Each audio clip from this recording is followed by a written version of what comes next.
All right, today we're diving into Robert Greene's The Daily Laws. And we're going to talk about this really powerful idea behind it, that you can totally change your life with just one small piece of wisdom every single day. So let me ask you, ever feel stuck? Unsure how to handle tricky people, or even just make better choices from one day to the next. It's that feeling, right? Like there's this whole other level you could be on, if you just had the right playbook. Well, what if there was a book that was exactly that? A guide that acts like your own personal coach, every single day.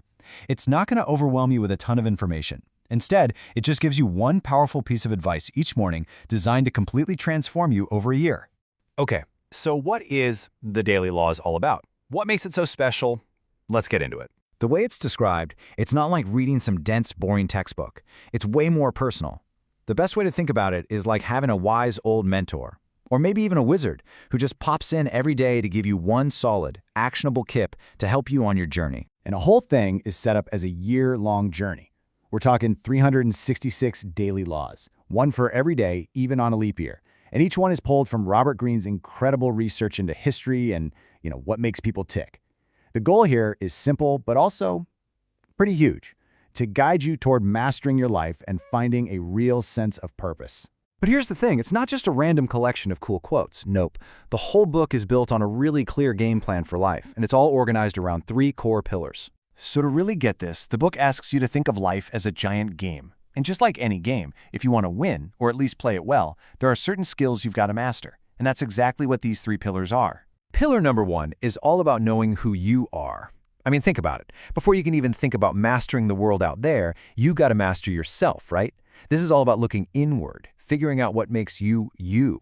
What are your unique passions, your real interests? It's all about finding what the book calls your life's task. Okay, so once you start to get a handle on yourself, the next step is to understand other people. And that's the second pillar, learning how people work. This is all about developing that social intelligence, learning to read people, understand their motivations, so you can move through the world and interact with others effectively. And the third pillar, well, this is the one that ties it all together. It's about understanding the invisible rules of the game. Because let's be real, life has these unspoken codes of power and influence, right? So this is about learning those rules. It's knowing when to speak up, when to stay quiet, when to be bold, and how to strategically get the respect you deserve. All right, so that's the big picture, the theory. But what does this actually look like day to day? How does it work in real life? Let's check out a few actual examples of these laws. Let's start with one about finding your purpose. The advice here is so simple, it's brilliant. It's basically, go back to your childhood. Think about what you absolutely loved doing before the world, before society told you what you should be doing. And why does this matter? Well, the big idea here is that those childhood passions weren't just random. They were clues. The things you were obsessed with, whether it was building Legos, solving puzzles, making up stories, those are huge indicators of your natural, innate talents. They can literally point you toward a path that you'll find fulfilling today. Okay, now for a more strategic one. This law is all about navigating the social world, especially at work. And it's don't outshine the boss. I know. That sounds totally backwards, right? Don't you want to show them how good you are?